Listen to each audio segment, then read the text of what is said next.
হুম। ছোট মামার নাম ছিল সুধীর নন্দী।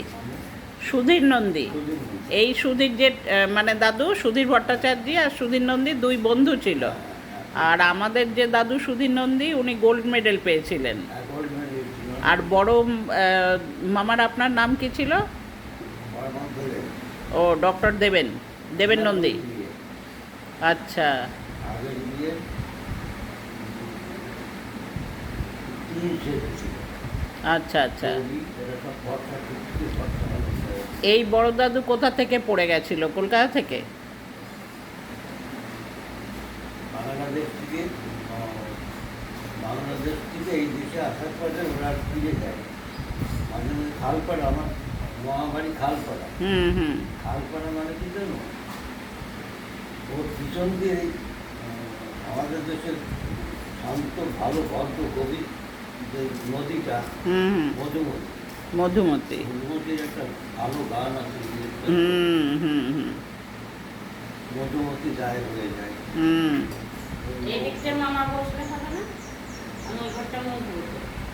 ছোট জায়গা কীভাবে যে 3 মেয়ে নিয়ে ওরা দুজনের স্বামী বিয়েটা তো তার ভেতরে গালাগালি করে আমার থাকতে হতো। সামনে এই পরের যে বাড়িওয়ালার ঘরের মধ্যে সেটা একটা ফাঁকা জায়গা।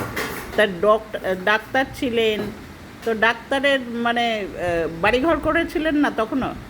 না, উনি তো বাড়িতে ওই তালপাড়া তো ওনাদের বাড়ি।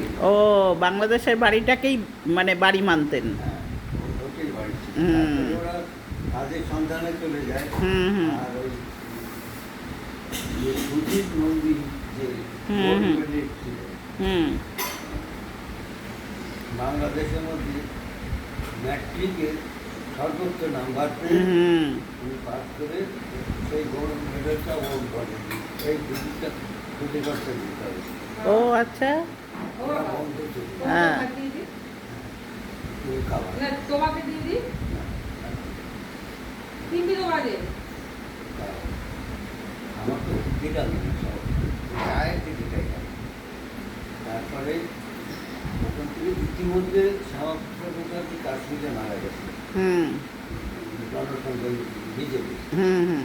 মারা গিয়েছে। তখন সেই দিন আমি যখন এলাম ওই চেতলা সেন্টার বয়েজ হাই স্কুলের সামনে ওই একটা ঘটনা ঘটেছিল। তেনজিং নোরকে এডমন্ড হিলারি আর এরা সব এভারেস্ট। এভারেস্টই ওরা হচ্ছে সম্বর্ধনা দিল। ও আচ্ছা। ওই দিনই আমি ওখানেই ছিলাম। ও কোথায় দিয়েছিল সম্বর্ধনাটা? ওই যে চেতলা বয়েজ হাই স্কুলে চেতলা বয়েজ হাই স্কুলে। আচ্ছা তার আচ্ছা। উল্টো দিকেই ওই বুড়ি ব্রহ্মবড়ির বাড়ি। তা আপনি দেখেছিলেন ওই তেনজিং নোরগেদের? ও ওখানে দাঁড়িয়েছিলেন? আর তখনকার দিনে ফটো টটোর ব্যবস্থা ছিল না, তাহলে কত ভালো হতো। হ্যাঁ, ওখানেই দাঁড়িয়েছিলাম। তখন শুধু মানে এমনি ফটোগ্রাফার গুলো ছিল, হ্যাঁ মোবাইল তো ছিল না হাতে হাতে, যে লোকের ইচ্ছে মতো। হ্যাঁ এমনি ফটো ছিল। তখন আমি অখ্যাত প্রখ্যাত। আমাকে চিনতেন কেউ না। হ্যাঁ। আর বয়সী বা কি ছিল? ছোট সব। বড়মামা, আপনিও ছোট, আমার ছোট কাকাও ছোট। হ্যাঁ, হ্যাঁ ওই দুজনেই একসঙ্গেই ছিলাম। হ্যাঁ, আগে ও হ্যাঁ। গিয়েছিল, তারপরে আমি গিয়ে চলে এসেছি। হ্যাঁ হ্যাঁ। এর হ্যাঁ। আগে অনেক ইতিহাস আছে, কিন্তু সংক্ষেপে খানিকটা বলে দিই। সেটাই সেটাই।